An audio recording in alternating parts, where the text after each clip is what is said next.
Bonjour à toutes et à tous et bienvenue pour cette nouvelle émission d'Endzone, la dernière avant le grand moment de l'année, le Super Bowl qu'on attend tous. Et pour une fois, on n'est pas deux, nous sommes trois, parce qu'en plus de Valentin Magnien, il y a Florian avec nous. Salut Flo. Salut les gars, on se retrouve, première émission tous ensemble. Et juste avant le Super Bowl. Comment tu vas Bon, Val? ça va très bien toujours, tes coco, et cette fois-ci encore avec un invité que d'habitude on voit sur Insta, mais finalement, et ben maintenant on va le voir sur YouTube. Bah, en fait, il est loin d'être inconnu Flo. Il est loin d'être inconnu Flo pour nous parce que ah bah ça fait je sais pas combien d'émissions où tu nous fais des chroniques. Ça doit Et faire au ça moins une va faire dizaine, hein. 2 mois bientôt. Et ouais, donc là, là c'est le grand moment. Dimanche, dans la nuit de dimanche à lundi, le Super Bowl, le 59e Super Bowl de l'histoire entre les Eagles de Philadelphie et les Chiefs de Kansas City. La revanche d'il y a 2 ans, le remake, à voir si le résultat sera le même ou non. En tout cas, c'est à minuit 10 heure française, lundi 10 février. Donc on a tous hâte parce que c'est forcément l'un des plus grands événements sportifs de l'année, peut-être le plus grand événement sportif de l'année. Donc à voir là si les Chiefs réussiront à gagner ce troisième Super Bowl d'affilée ou si les Eagles remporteront leur deuxième Super Bowl de l'histoire. Donc voilà, franchement, on va être bien servi. Flo, je te laisse commencer là-dessus. Comment tu le sens ce Super Bowl? Moi je le sens bien, parce qu'on a tout qui est avec nous, tout le monde veut voir un three-peat. Non, en vrai, franchement, ça va être serré jusqu'au bout, je pense, ça va être un match compliqué. Il va y avoir pas mal d'enjeux, il y a pas mal de points d'attention, je pense, donc je le sens bien, mais quand même toujours avec de la retenue. Ouais, on rappelle Flo, t'es quand même fan des Chiefs. Même si on va rester le plus objectif possible, je pense que voilà, nous deux, ça se voit un petit peu. Et, et voilà, Valentin, bah, Complètement hors sujet. Non, mais par contre, tu rigoles, mais j'ai vu énormément, là où je suis, du coup, dans l'université, il y a beaucoup de gens j'en ai vu deux, trois, venir avec une veste des Eagles. Donc, honnêtement, ça fait plaisir, tu sais, tu les vois, tu leur dis tu sais, c'est rare de voir des gens qui suivent le football américain en Europe et encore plus en Espagne où il y a, pour le coup, il y a rien, quoi. Mais en tout cas, ouais, j'ai l'impression que dans mon école, petit avantage aux Eagles. oui, parce que c'est vrai, il faut le rappeler que Val, t'es à Séville en ce moment. Si vous suivez les émissions, vous l'avez forcément vu ces dernières semaines. Val, du coup, pour toi, comment tu le sens ce Super Bowl? Juste, voilà, on fait un petit tour rapide sur l'événement en global. Bah écoute, événement de prestige avec des équipes de prestige et des invités prestigieux. On a les meilleurs athlètes du monde et on aura surtout, si ce n'est le meilleur rappeur actuel avec ses 5 Grammy récoltés, qui fera le show à la mi-temps. Donc tout est bon pour passer une bonne soirée du côté de la Nouvelle-Orléans. Il y aura Taylor Swift, il y aura Kendrick Lamar, il y aura SZA, il y aura tout le monde. Donc non, non, très hâte. On a tous très hâte d'être là à minuit 10 devant notre écran. Alors, à minuit 10, Mahomes mettra sa première chaussette, hein. Ça mettra plus de temps, ça mettra plus de temps après. Et surtout, le dénouement, ce sera, ouais, peut-être aux alentours de 7 heures du matin, comme d'habitude. Ouais, c'est ça, on va dire 6 heures, je pense, grand max, où vraiment on aura le grand Ouais, je dénouement. pense, c'est ça. Et Ouais. bah, Flo, justement, pour continuer là-dessus, on va rentrer un petit peu plus dans le vif du sujet. Qu'est-ce que toi, t'attends le plus dans cette finale? On va parler du sportif, là, on a parlé un petit peu aussi du show de la mi-temps, du halftime show. Mais Ah là, non, si on parce que rentre moi vraiment dans le j'étais parti sportif, sur le show de la mi-temps, merde. et bah, justement, si on reste dans le sportif, qu'est-ce que toi, tu attends le plus vraiment dans cette finale? Ah, franchement, le match-up défense des Chiefs face au running back, face à Shequan, ça va être quelque chose. De toute façon, je pense que c'est un peu le point d'attention parce que j'ai un peu du mal, moi, avec toute la fame autour de Jalen Hurts. Alors, il faut quand même se dire qu'il a peut-être un des meilleurs wide receivers en un contre un, hein. AJ Brown, je pense qu'il peut faire le trou facilement. Et je pense que tu peux mettre Bo Nix, ou tu peux mettre Bryce Young, ou tu peux mettre qui tu veux au poste de quarterback. Avec un mec comme AJ Brown, je pense que tu facilites quand même pas mal le travail. Après, j'enlèverai un Jalen Hurts qui est très bon, mais je pense que la décision du match, ça va sûrement se passer entre le running game des Eagles et la défense des Chiefs, parce que on sait que du côté de l'attaque des Chiefs, ça va être si tu donnes le ballon à Mahomes, il va grappiller du terrain, play après play, ça va jouer rapide, ça va jouer passe renversée, ça va rarement faire des trucs hyper explosifs, mais ils vont savoir, on va dire, mettre les points quand il faudra les mettre.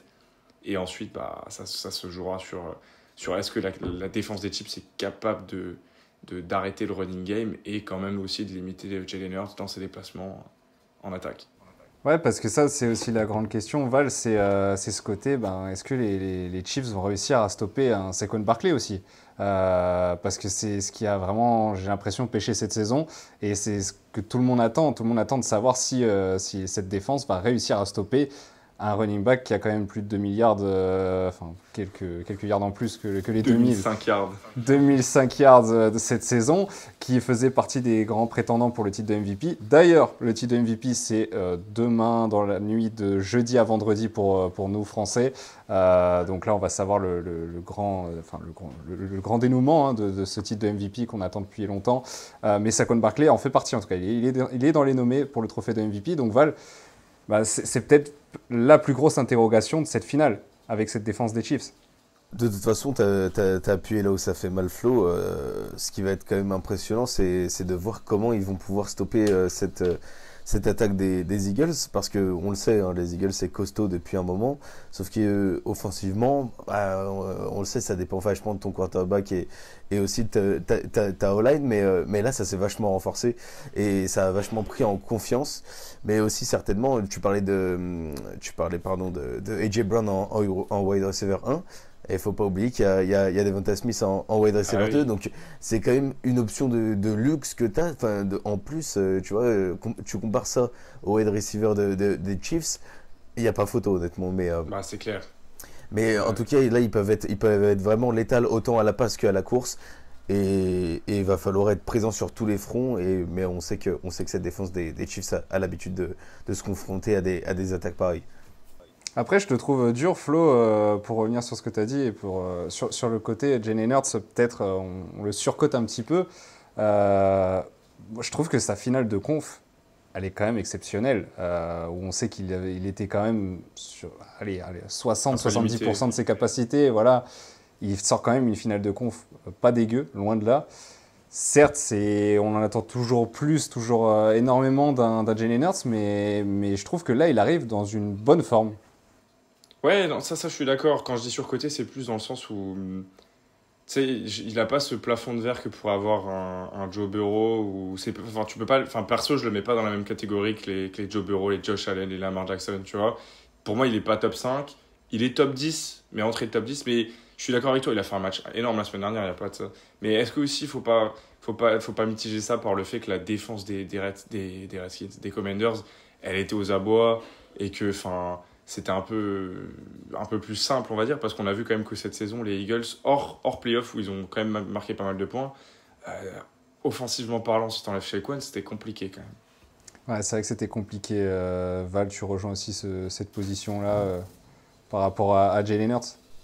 Après, Jalen Hurts, tu vois, il permet d'en foutre 50 en finale de conf, donc c'est quand même, tu vois, avec notamment 30 touchdowns, il n'a pas chômé, mais c'est sûr que pour le coup, on l'a toujours dit, hein, il va falloir que là, pour le coup, il impressionne et il se mette au diapason, parce qu'il y a une étiquette qui va finir par lui coller à la peau si là, il loupe ce deuxième rendez-vous au Super Bowl.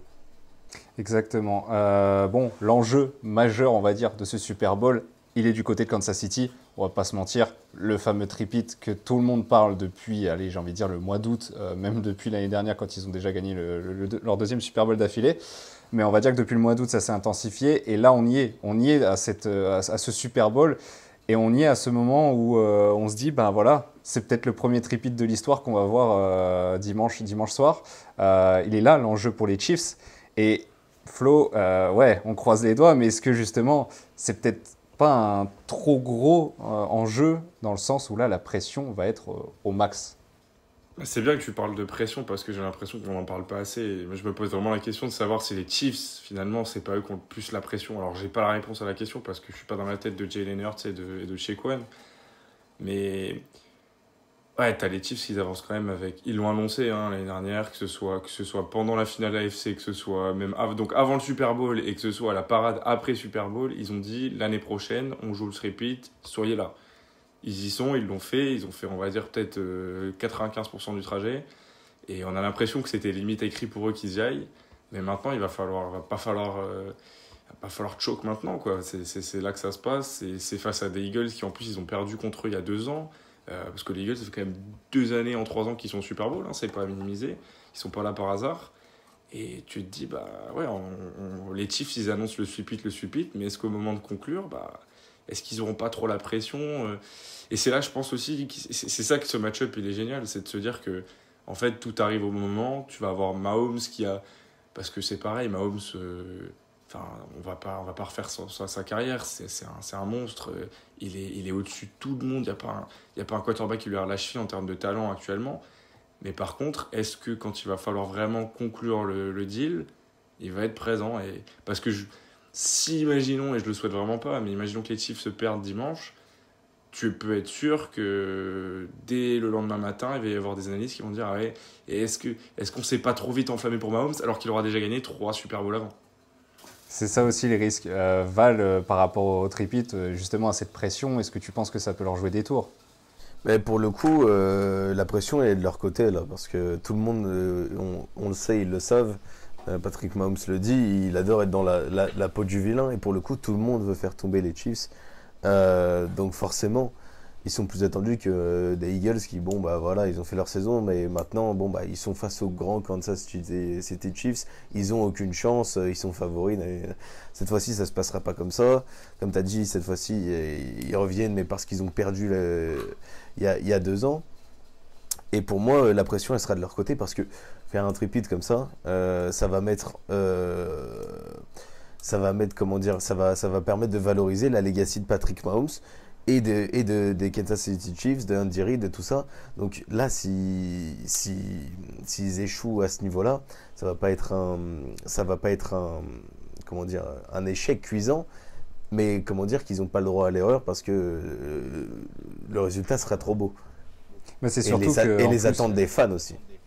ouais, c'est ça. Et puis en plus, tu tapes juste avant les Bills où allez, très peu de gens voyaient les Chiefs vraiment gagner, enfin les voyaient favoris. C'était même pas favoris, si je me souviens bien. Donc ils arrivent à taper les C'est pas Bills. favori. Ouais, ils n'étaient pas favoris. Ils arrivent à Ouais. taper les Bills Jamais. en Super Bowl, donc enfin en finale de conf, ils arrivent au Super Bowl. Et là, si tu perds contre les Eagles, c'est sûr que là, bah, finalement, ce sera peut-être. Et c'est là où c'est cruel, mais je pense que ce sera une saison ratée, alors qu'on parle quand même des Chiefs. Enfin, c'est ça que je me dis, c'est qu'il y a une possibilité où derrière on dit que c'est une saison ratée, alors que ben tu vois quand même en Super Bowl, au Super Bowl. Donc bon, Je c'est quitte ou double. Ouais, je vais faire une analogie footballistique, mais en vrai, ça me fait tellement penser à 2016-2018, France, Euro, France, Coupe du Monde. C'est-à-dire que la France, à l'Euro, ils vont chercher les gros matchs, ils vont jusqu'à l'Allemagne en demi, et là, tu te dis, passe l'Allemagne, c'est fait. Et bien en fait, les Chiefs, c'est ça, parce qu'en vrai, la finale, c'était, enfin, qu'on le veuille ou non, les Bills, c'était le match que tout le monde attendait, et tu te dis, franchement, le gagnant. Et puis en fait, c'est pareil de l'autre côté, parce que de l'autre côté, tu voyais les Commanders qui quand même ont fait une saison extraordinaire. Les gens étaient plutôt favorables à voir les Eagles aller en finale.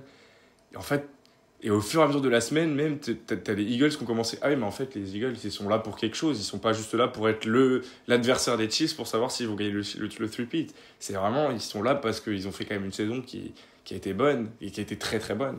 Je pense qu'on peut le dire, les gars, mais franchement, les Eagles, c'est indéniablement la meilleure équipe de la Conf NFC. Allez, des 3-4 dernières années, quand tu regardes la régularité de cette équipe, c'est quand même assez fou. Dire qu'on a quand même passé, allez, on va dire 1 mois à ne même pas les voir en play-off. Et derrière, ils nous lâchent une saison comme ça avec un énorme Saquon Barkley et ils vont au Super Bowl. C'est quand même assez fou. Ah, j'écarterais pas trop les Niners non plus, mais je suis d'accord. Je les mets en. Parce que du coup, ils se partagent les 4 dernières finales, hein, deux fois les. Enfin, ok, il y a les Buccaneers, mais ça, c'est un autre sujet. Ils ont fait, je pense, une saison éclatante parce qu'ils ont eu les faveurs de Tom Brady. Mais oui, je pense que ouais, les Eagles, c'est clairement. En tout cas, on va dire que comme les Niners, c'est une équipe qui sait être régulière et qui sait aller jusqu'au Super Bowl. Contrairement à des équipes peut-être comme les Lions qui ont déjà des malédictions avec eux, un peu, là, et qui galèrent à finaliser quand ça compte vraiment, ils galèrent à être là. Ouais.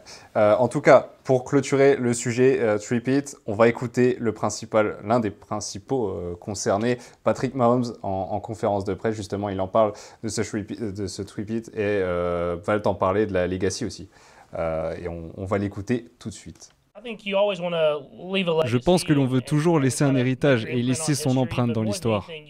Mais plus que tout, on veut atteindre un objectif avec ses coéquipiers, et cet objectif, c'est de gagner le Super Bowl. On sait que c'est un processus difficile, c'est dur semaine après semaine, mais je suis fier de comment les gars ont réussi à atteindre cet objectif. Ce n'est jamais facile. Nous jouons un très bon football, nous allons sortir notre meilleur niveau et jouer comme un vrai collectif en espérant que ça suffise pour gagner. Voilà pour Patrick Mahomes sur ce three-peat potentiel des Chiefs. Pour les Eagles, on va passer aux enjeux des Eagles, mais il est aussi énorme et c'est là où on se dit qu'on ne sait pas vraiment comment se partage la pression parce que du coup, les Eagles, eux, doivent se venger à tout prix de cette défaite il y a 2 ans au Super Bowl face aux Chiefs de 3 points. On se rappelle d'un field goal d'Harrison Butker. Ils l'ont encore à travers de la gorge, les Eagles. Franchement, Jalen Hurts ne pense qu'à ça et c'est pour ça qu'il y a quand même une certaine pression, Val, sur ces Eagles. C'est une pression que une équipe qui se rejoint, qui se doit d'affronter les Chiefs au Super Bowl doivent compenser. Honnêtement, là, ils sont à 100%. Il n'y a pas de grosses pertes. Il n'y a pas de... La forme est bonne. Tu viens de coller 50 à Washington sans trembler. Enfin, tu sais, il n'y a pas de victoire à l'arraché comme je ne compare pas du tout les adversaires, mais il y a un contexte différent entre sortir d'une finale de conf en mettant 50 à une vingtaine de points à genre 2-3 points entre Bills et Chiefs, à 2 points entre Bills et Chiefs. Donc tu vois, il y a quand même peut-être un peu trop de sérénité. Et attention à ne pas se faire rejoindre par ça, justement, en prenant un peu de haut et de confiance aussi. Trop de confiance, tu l'as confiance en arrivant face aux Chiefs. Donc moi, honnêtement, je pense qu'ils sont dans la bonne posture, dans la bonne mentalité. Leur équipe est au complet. Honnêtement, il n'y a rien qui peut les empêcher de faire, de déjouer contre ces Chiefs qui sont peut-être au bout d'un cycle, mais ça on verra par la suite. Flo, tu rejoins l'avis de Val ? Ouais, je pense aussi et j'espère beaucoup que le match ne va pas jouer sur... Enfin, ça serait beau, mais j'y crois pas trop parce que les fans sont très vite... se retournent très vite contre l'arbitrage. Sûr. Mais j'espère que ça va pas se jouer sur une pénalité d'un holding ou d'une interférence de passe comme avec Bradbury il y a 3 ans. Et que là, on va vraiment avoir une victoire qu'on va juger méritée et que ça ne laissera pas place au débat. Et... Franchement, Flo, cette saison, il n'y a pas eu, je crois, un match où on n'a pas parlé d'arbitrage sur les Chiefs. Ah ouais, c'est ce que j'allais dire. C'est rare un petit peu à Kansas l'effet d'arbitrage ou les erreurs un petit peu. Ça n'existe pas. Comme en fait, ça n'existe pas. Le problème, c'est que avec ça, je trouve que, on en a fait des caisses, mais il y a eu les premiers matchs où vraiment, il y avait des erreurs flagrantes. Après le reste, pour moi, c'est du fait de jeu. T'en as partout dans tous les matchs. Aussi.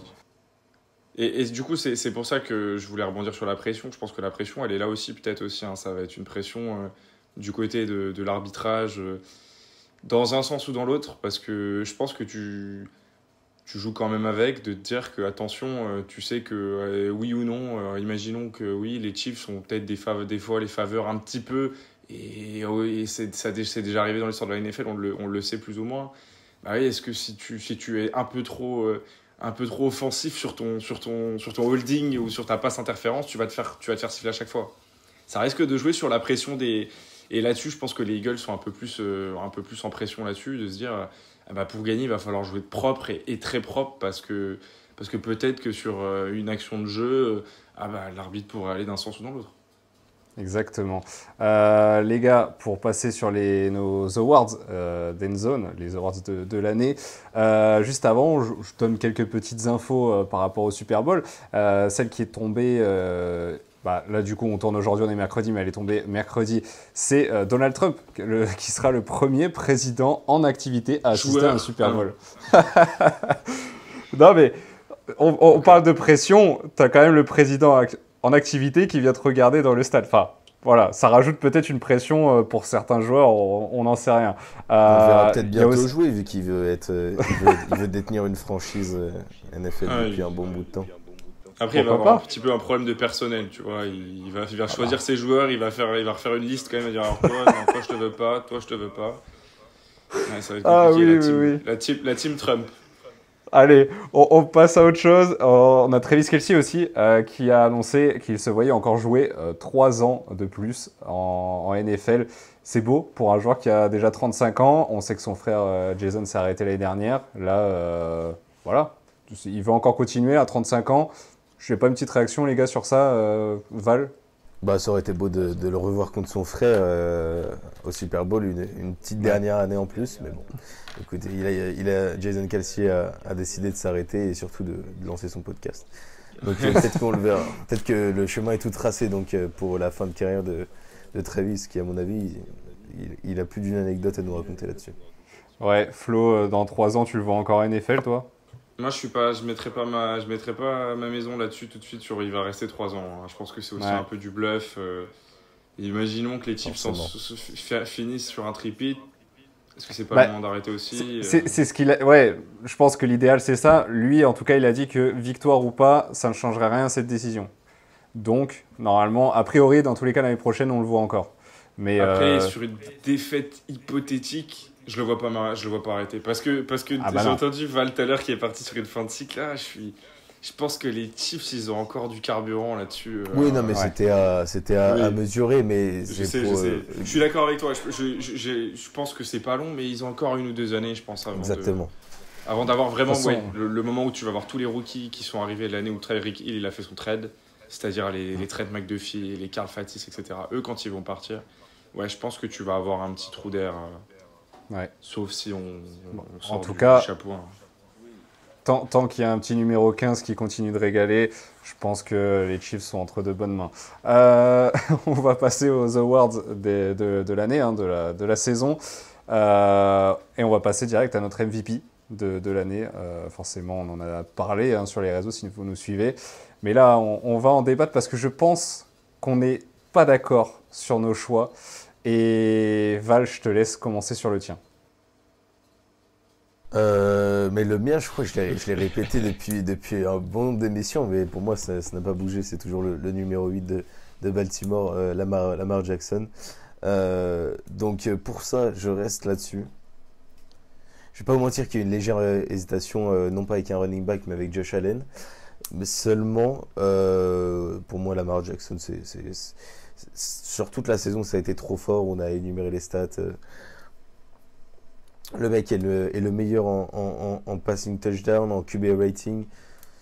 Donc, ça résume pas grand-chose, mais juste ça résume à quel point le mec est fort. Et depuis 3 ans maintenant, il rafle tout sur une saison. Pour moi, ça a été le meilleur quarterback déjà de l'année. Et ça a été du coup pour moi le meilleur joueur offensif de l'année, bien qu'on ait eu un Saquon stratosphérique.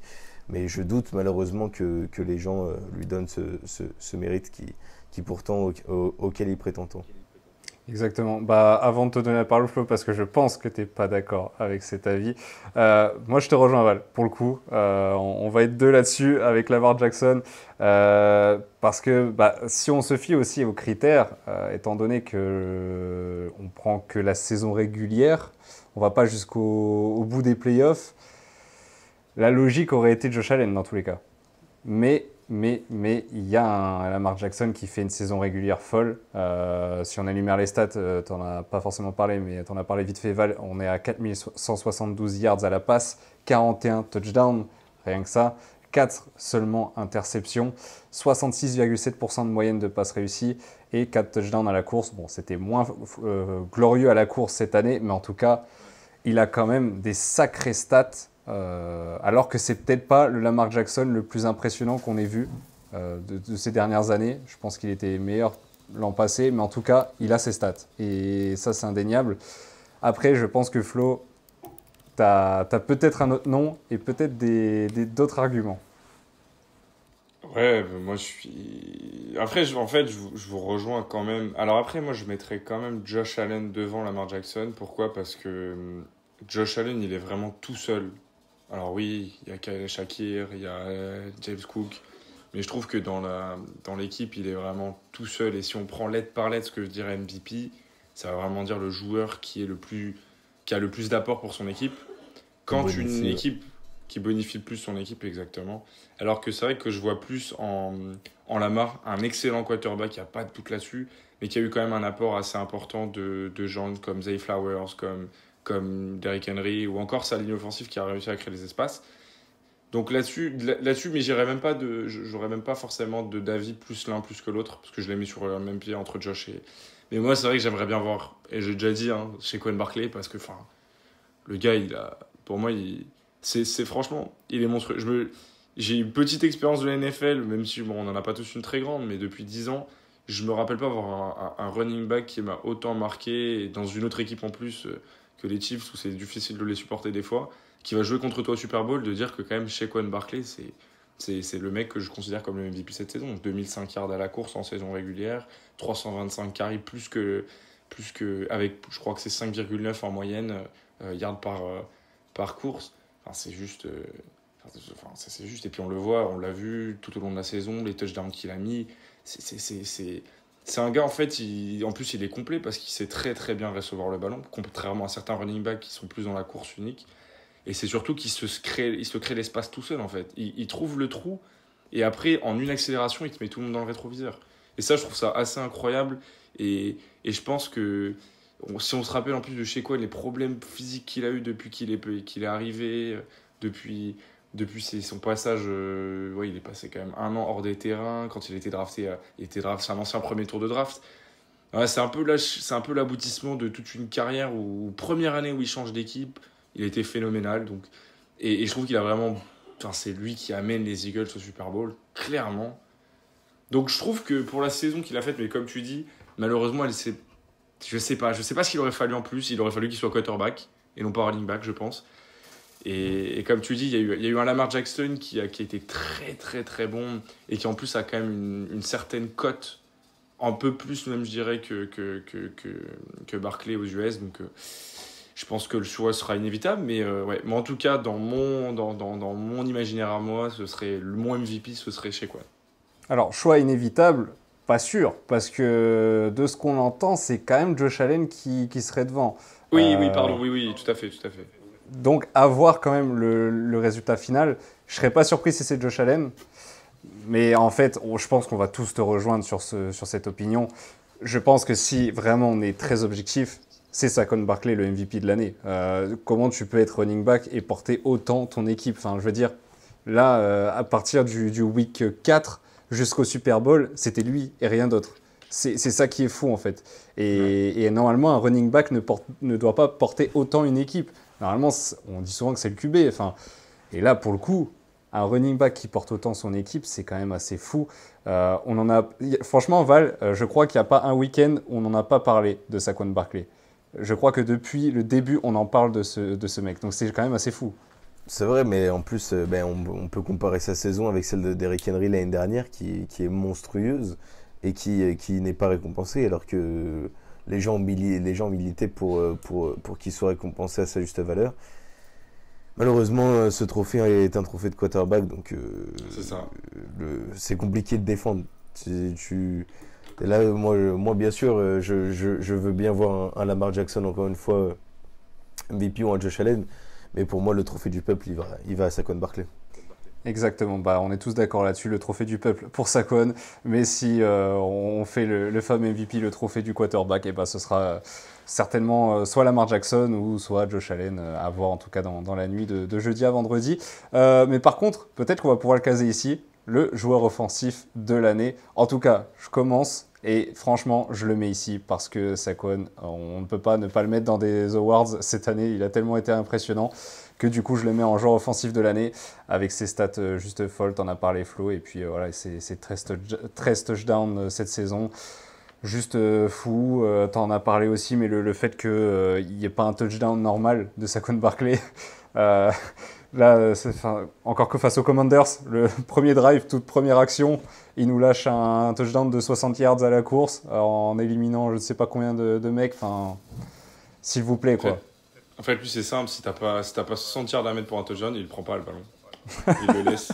Il te dit, ouais, Gainwell, tiens, il y a un touchdown de 5 yards, c'est pour toi, c'est cadeau. Mais c'est trop ça. Et donc, du coup, c'est pour ça que là, pour le coup, je mets Saquon Barkley en joueur offensif de l'année.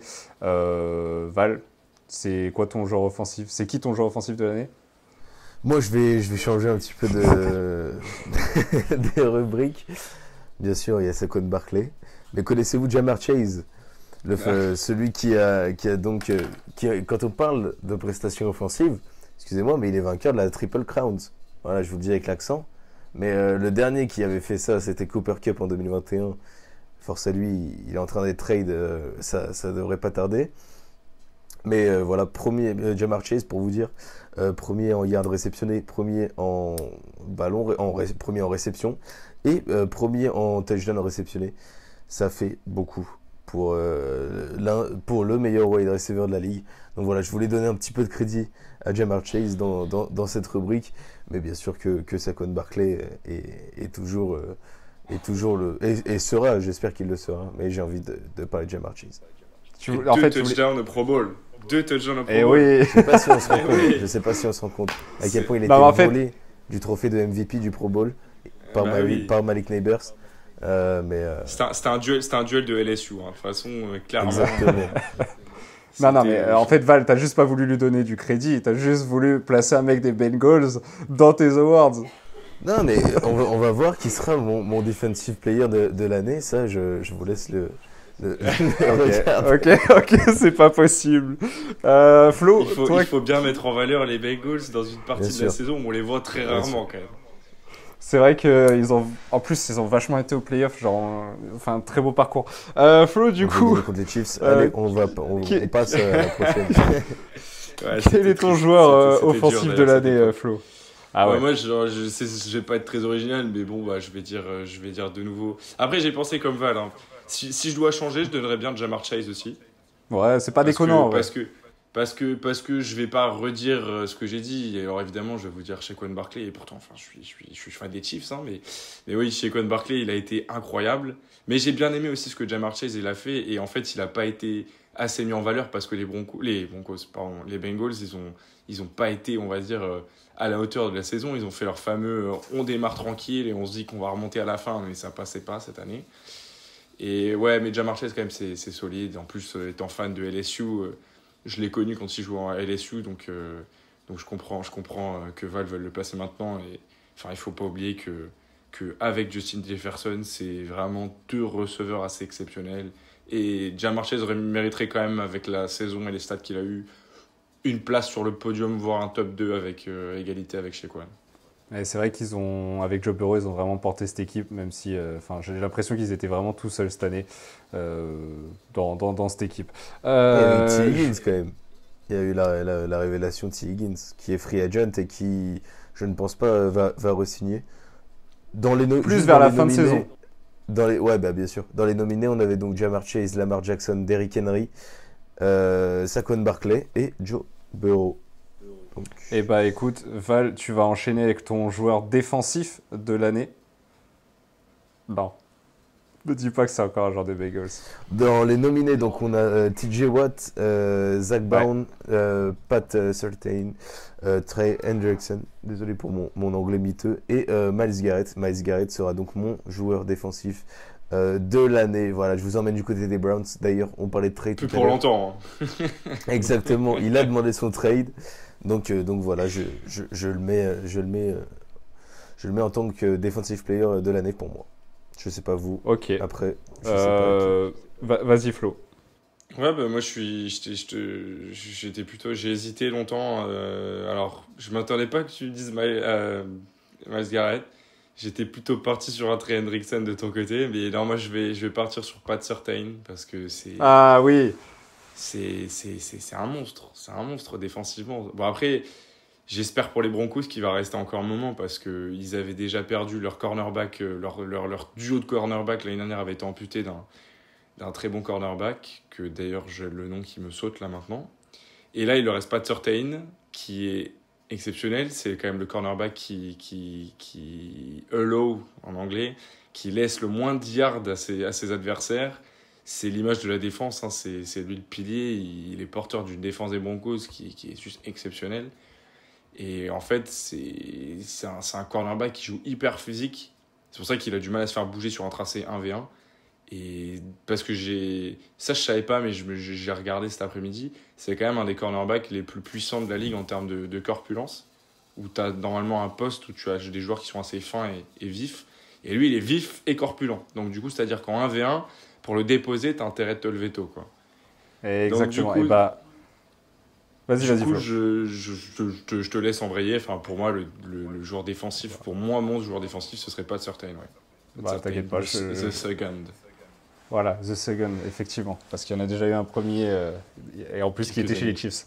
Bah écoute, que dire de plus? Voilà, moi je te rejoins Flo. Je pense qu'il va pas y avoir de débat pour ce joueur défensif de l'année, de ce que j'ai vu en plus au niveau des votes de tout le monde.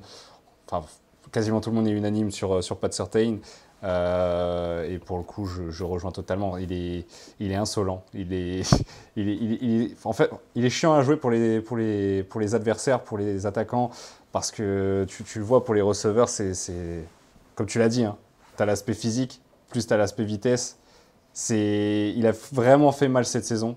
En saison régulière, ça a été vraiment incroyable. Et puis voilà, donc que dire de plus pour Pat Surtain? Le petit cornerback des Broncos, enfin petit, quand même assez physique. Mais voilà, c'est pour ça que moi je te rejoins là-dessus. Et je pense qu'il n'y aura pas de débat dans ce vote. Ah, et puis juste dernier petit point sur Pat Surtain, point stat, c'est assez impressionnant, mais de mémoire, 48,2% de passes contestées. C'est-à-dire que le gars, alors 47,6, pardon, 47,6 de pas te contester, c'est-à-dire que t'as une passe sur deux qui n'arrive pas à destination parce qu'il défend. Une passe sur deux, c'est-à-dire que tu joues à... Ouais, ah bah ça passe ou ça passe pas. Et 180, et je crois que c'était 180 ou 170, 182 yards de passe, de yards laissés à l'adversaire. Ça fait à peine 10 yards par match, quoi. Donc voilà pour nos joueurs défensifs. On passe au rookie offensif. Est-ce qu'il y a besoin de débattre? Je sais pas, vous pensez pense quoi? Pas. On peut énoncer les favoris. Allez, si tu veux. Vas-y. Il y a des beaux noms, il y a des belles trouvailles. Donc on parlait des Broncos, on va rester à Denver, donc avec Bo Nix, on a Brock Bowers, donc le tight end qui a reçu le plus de yards, ou qui a réceptionné le plus de yards de l'histoire. En étant en rookie. Malik Neighbors, donc des Giants, Brian Thomas, qui a été donc nommé au Pro Bowl. Voilà, ça plaira à qui veut. Donc de Jacksonville, et on a l'immense Jayden Daniels, dont tu arbores fièrement le maillot derrière toi. Il n'y a pas de débat, messieurs?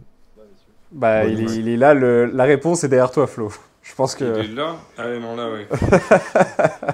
Non, mais clairement, qui peut aujourd'hui me dire très sincèrement que Jayden Daniels n'est pas le rookie de l'année? Pour moi, il aurait même pu être... Bah, allez, je vais peut-être abuser, mais il aurait même pu être dans le débat des MVP, enfin en tout cas dans les nommés pour le MVP.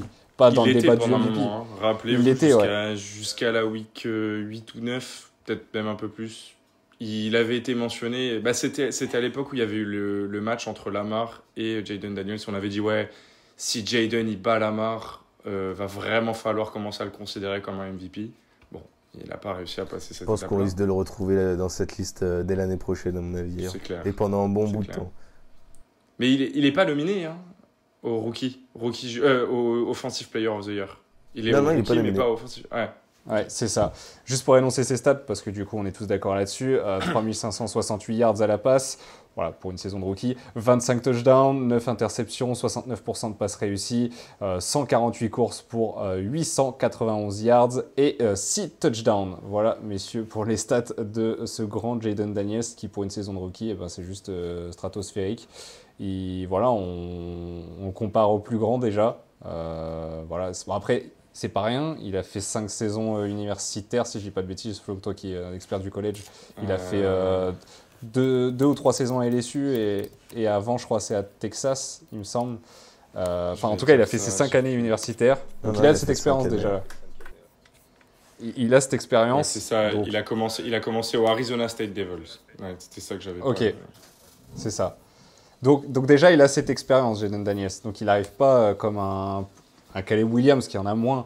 Mais pour le coup, là, franchement, ce qui s'est fait cette année, c'est quand même le raiding Heisman Trophy. Donc, en général, quand on sait que des Joe Burrow ont eu l'Heisman Trophy, que d'autres ont lu et qu'ils ont eu des carrières flamboyantes, ouais, comme Dival, comme tu dis, Coco, je pense qu'on le reverra vite et très haut, je pense.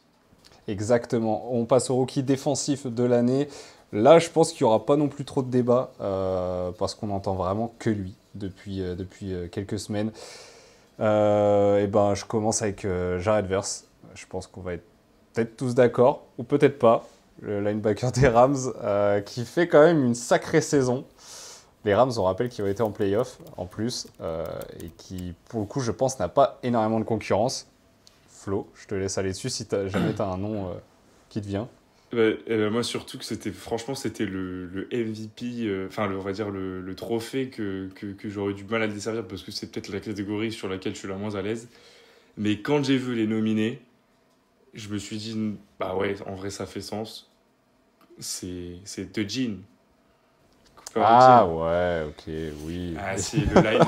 Alors pourquoi, Okay, bon. Parce que si on a tous vu le match contre les Commanders, il est quand même... Et c'est pour ça qu'en fait, quand j'ai vu la liste, au début, j'ai tilté. Je me suis dit, mais oui, il a fait que 52 snaps cette saison. Et juste sur les playoffs, il est à 15 snaps, dont 2 fumbles forcés en 15 snaps. Et tu le vois, c'est une ancienne version un peu de Chris Sorensen, l'ancien c'est un malade. linebacker des Chiefs. Et il a cette vivacité pour lire la passe et d'aller puncher ou d'aller presser le joueur qui a le ballon pour lui faire tomber le ballon. Et je trouve que ça, c'est des petits détails de football, mais qui sont tellement importants. On se rappelle de L'Jarius Sneed l'an dernier qui vient puncher ce ballon à l'entrée de la end zone pour éliminer les Ravens, clairement. Et il y a un peu cette, je retrouve cette énergie dans le joueur. Et en plus, c'est un fabuleux, parce que je le connaissais, moi, vite fait, de Iowa State, parce qu'il était déjà assez phénoménal, parce qu'il retournait les punts. Et là, il retourne aussi les punts cette saison. Il en a fait quelques-uns de bons, notamment contre Dallas. Et en plus, maintenant, il arrive défensivement à tenir le bout. Donc, c'est un peu un double player qui je trouve, est très important. Donc, voilà, moi, je pense que ça serait mon MVP, enfin mon Rookie Defensive Player of the Year. Ok. Val, est-ce que tu rejoins cet avis ?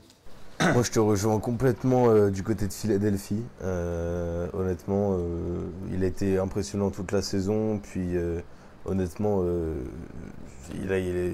Derrick Henry s'en souvient encore. Parce que la masse, il faut la monter. Hein, mais ce qui t'en a fait pendant ce match-là, ça montrait juste à quel point il était bon.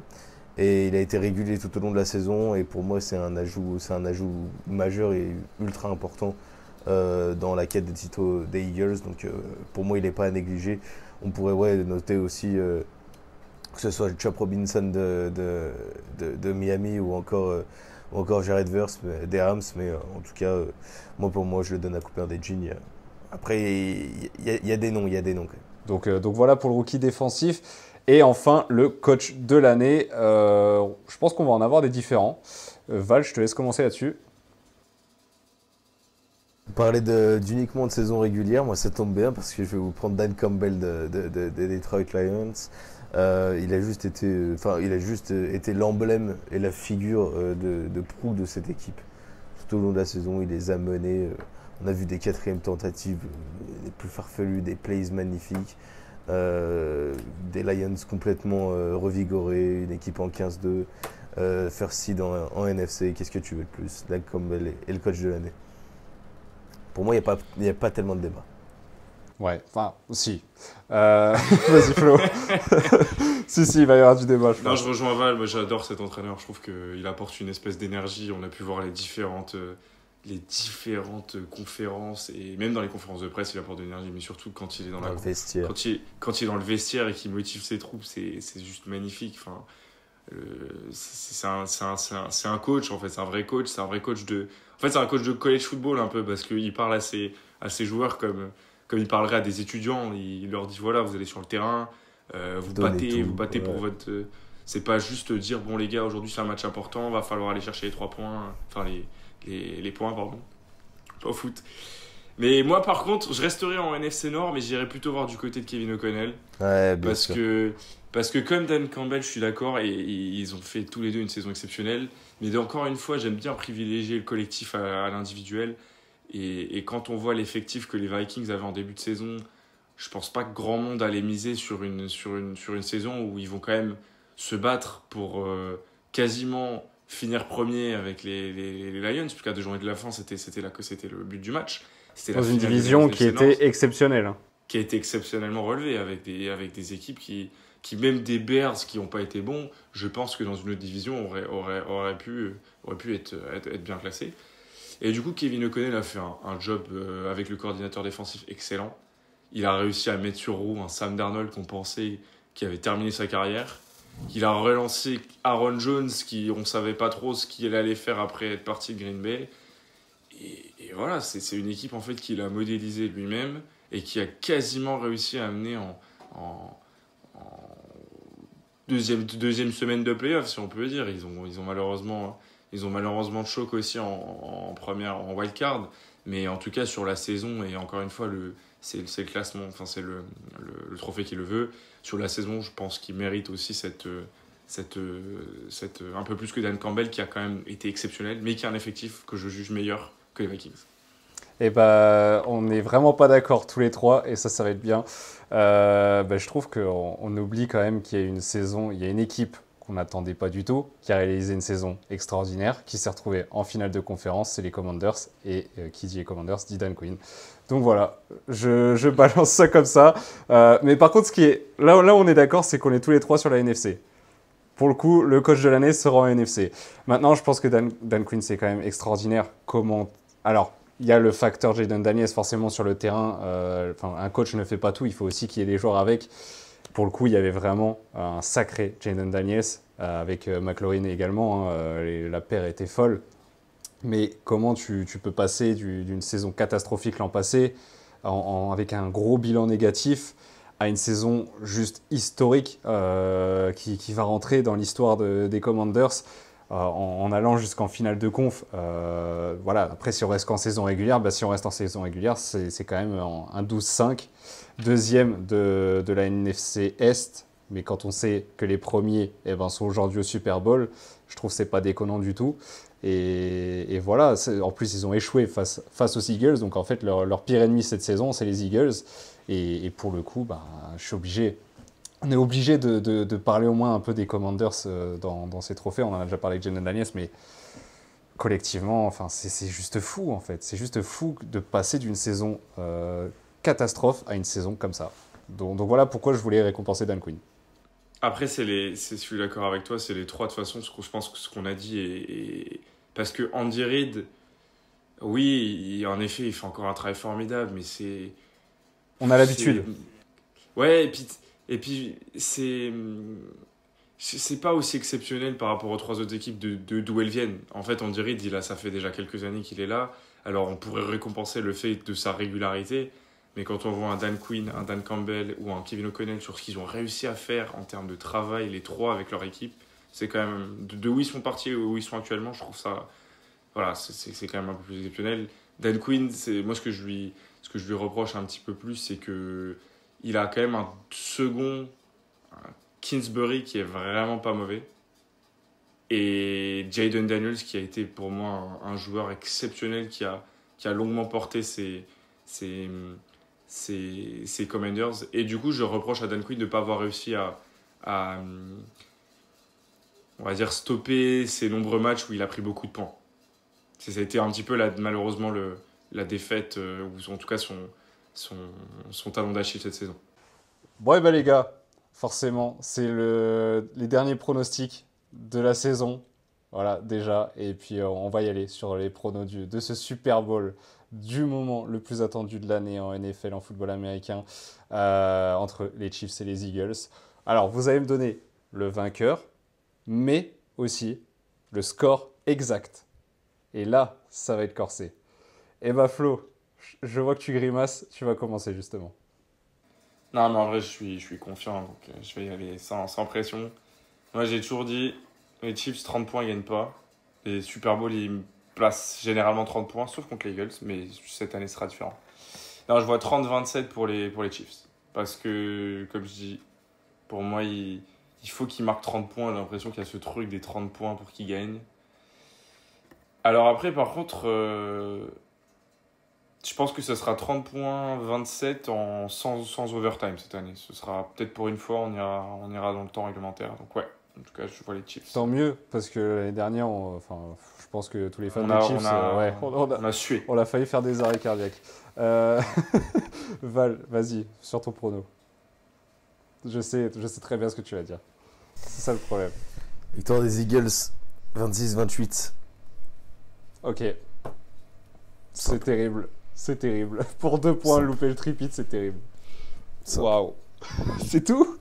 Il n'y a même pas d'argumentation. Pas besoin d'ajouter. Okay. À l'argumentation, ça fait 1h30, on l'a fait. Donc, c'est vrai qu'on a bien compris que tu étais contre les Chiefs. Écoute... Non, en fait, le problème, c'est que vous allez être contre moi, donc je suis obligé de soutenir toute la Pennsylvanie et toute l'Amérique. En soi, ce serait pas choquant parce que les Eagles sont vraiment, c'est l'équipe du moment, donc ce serait pas choquant. Après, est-ce que j'ai envie d'être objectif? Non. Donc, victoire des Chiefs. Et je pronostique. Alors, encore une fois, on va suer. Hein. On va suer. On va pas se mentir. Ça sera pas une finale gagnée d'avance. C'est les Chiefs. Hein. C'est les Chiefs. Donc, on va suer jusqu'à la dernière minute. Et je pense que ça va se jouer à 4 points d'écart. 24-20. Victoire des Chiefs. Et je vois dans le scénario, tu vois, un petit 20-17 pour les Eagles en 4e quart-temps, dans les dernières actions. Et là, le touchdown de la victoire pour le 24-20. Et voilà, fini, terminé, tripit. Faut quand même savoir que ça risque d'être assez impressionnant parce que si les Chiefs y gagnent, je pense que j'en connais 2 qui seront au Grand Rex à Paris, qui seront à moitié à poil sur les grands boulevards de Paris. Oui. Par contre, si c'est l'inverse, ça sera appel de Val à minuit qui sera en consolation ou en consultation avec nous pour dire c'est pas grave les gars, ça va le faire. Sachant que... de toute façon, n'oubliez pas, premier quart-temps, Patrick Mahomes sort du terrain à cause de ses chevilles. Vous le savez très bien. Ah ouais, c'est possible. Après, il peut jouer assis, c'est pas un problème pour lui. Il a déjà joué une finale avec un Super Bowl avec une cheville en moins, alors... c'est vrai, on l'a jamais fait encore. On l'a jamais fait encore contre les Eagles avec 2 chevilles. Ce qui devrait être normal pour un joueur, tu vois. Ça peut être pas mal. En tout cas, voilà pour nos pronos. Globalement, c'est forcément une victoire serrée de l'un ou l'autre, en tout cas par rapport à nos pronos. Donc ça s'annonce magnifique. Ce sera au César Superdome de la Nouvelle-Orléans dans la nuit de dimanche à lundi, minuit 30 heure française, le coup d'envoi de ce Super Bowl. Ne me ratez rien parce qu'il y aura forcément le show de la mi-temps et puis on va dire ce qui est plus intéressant au football américain, c'est les 3 et 4e quart-temps. Donc restez jusqu'à la fin, soyez éveillés jusqu'à 5-6 heures du matin pour voir potentiellement le tripit des Chiefs, un tripit historique, ça n'est jamais arrivé dans l'histoire de la NFL, ou alors potentiellement le 2e titre des Eagles au Super Bowl. Donc dans tous les cas, voilà, ça s'annonce grandiose. Rendez-vous lundi, c'est parti, salut tout le monde.